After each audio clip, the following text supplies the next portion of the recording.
With great power comes great responsibility. ये कहा था अंकल बेन ने पीटर पार्कर को। यह आइडिया हाईलाइट करता है कि जिनके पास स्पेशल एबिलिटीज या एडवांटेजेस होते हैं उनका यह मॉरल ड्यूटी भी होता है कि वो अपने पावर्स का सही उपयोग करे दूसरों की भलाई के लिए। ये गाइडिंग प्रिंसिपल पीटर को हमेशा याद दिलाता रहेगा कि अगर उसने खुद के पावर्स का सही उपयोग नहीं किया तो उसके गलत कॉन्सिक्वेंसेस भी हो सकते हैं। आज इस वीडियो में हम कुछ ऐसे ही हैकर्स के बारे में बात करेंगे जिनके लाइफ में बहुत पोटेंशियल था आगे बढ़ने का, लेकिन उनके गलत एक्शंस की वजह से कुछ तो जेल चले गए और कुछ ने तो सुसाइड भी कर लिया। पूरी स्टोरी जानने के लिए वीडियो के लास्ट तक बने रहिए। सबसे पहले मैं बात करना चाहूंगा पीटर मज्स के बारे में।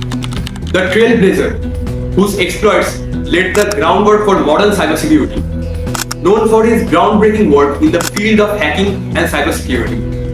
He is best known for his work with the high-profile hacker think tank Loft, where he contributed to the disclosure and information on security vulnerabilities, much pioneer techniques that are still used today. 2020 से लेकर 2022 तक मज Twitter के head of security और executive team के member रह चुके हैं। मज ने ट्विटर ज्वाइन करने से पहले पेंटागन, गूगल और स्ट्रैप जैसे वर्ल्ड फेमस गवर्नमेंट एजेंसीज और कंपनीज में काम किया है। 2022 में मज ने security and exchange commission and federal and trade commission में एक विसल ब्लोअर शिकायत दर्ज की, जहां पे उन्होंने बताया कि ट्विटर का ओवरऑल साइबर सिक्योरिटी बहुत ही वीक है और उन्होंने अपने यूजर्स के साथ धोखा किया है और नियमों का उल्लंघन किया है। ट्विटर हायर्ड मज इन November 2020 after seeing a large number of attacks by hackers infiltrated Twitter's internal system and posted bogus tweets from high-profile accounts like Kanye West, Jeff Bezos, and Elon Musk, asking people to send bitcoins.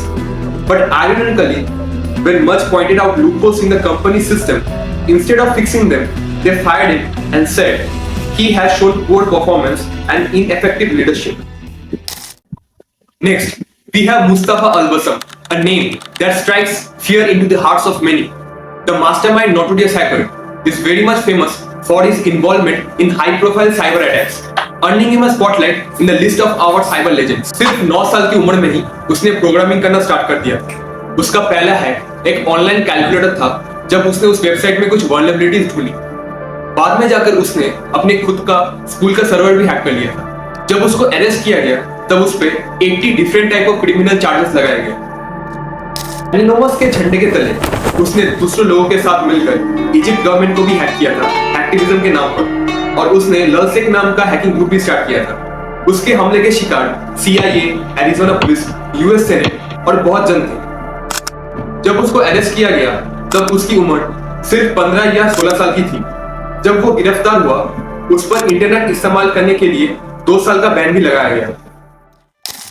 Julian Assange एक Australian editor, publisher और activist है जिन्होंने 2006 में WikiLeaks की शुरुआत की। WikiLeaks को 2010 में बहुत अटेंशन मिला जब उसने a series of leaks publish किया जिसमें US army intelligence analyst footage of a US air strike in Baghdad, US military logs from the Afghanistan and Iraq Wars and US diplomatic cables भी शामिल थे।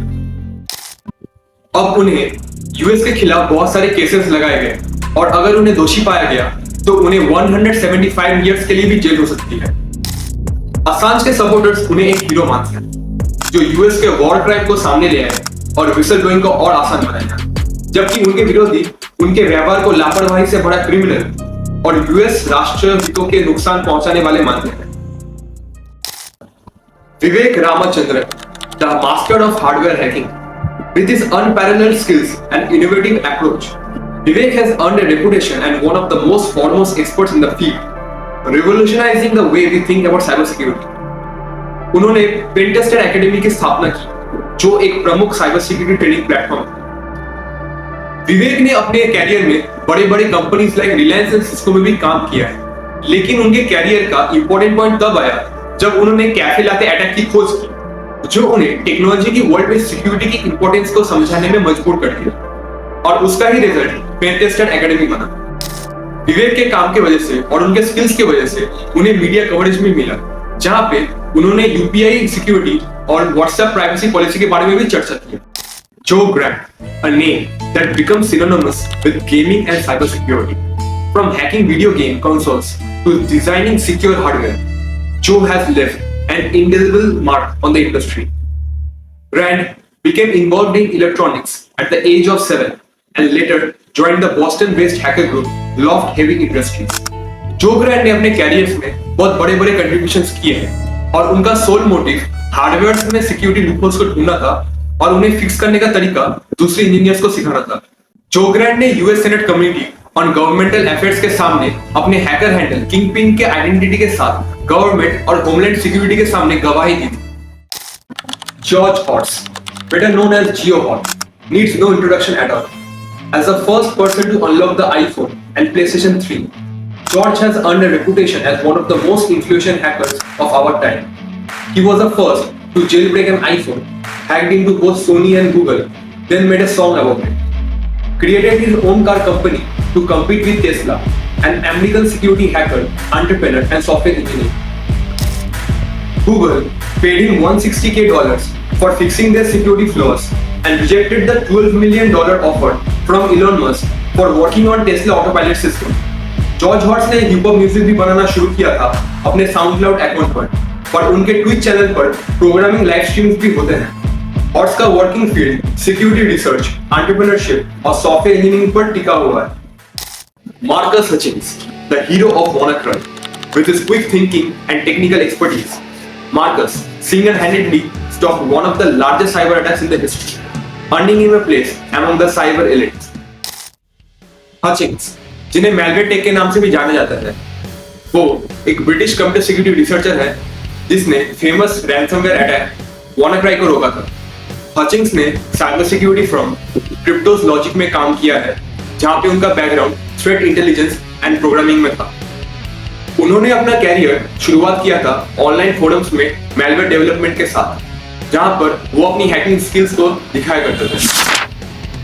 FBI ने उन्हें अरेस्ट किया था, लेकिन बाद में उन्हें टाइम सर्व्ड और सुपरवाइज्ड रिलीज के साथ रिहा किया गया था।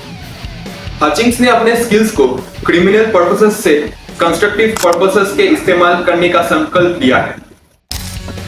बस आज के लिए इतना ही, फिर मिलते हैं नेक्स्ट वीडियो में। Till then keep watching and do subscribe.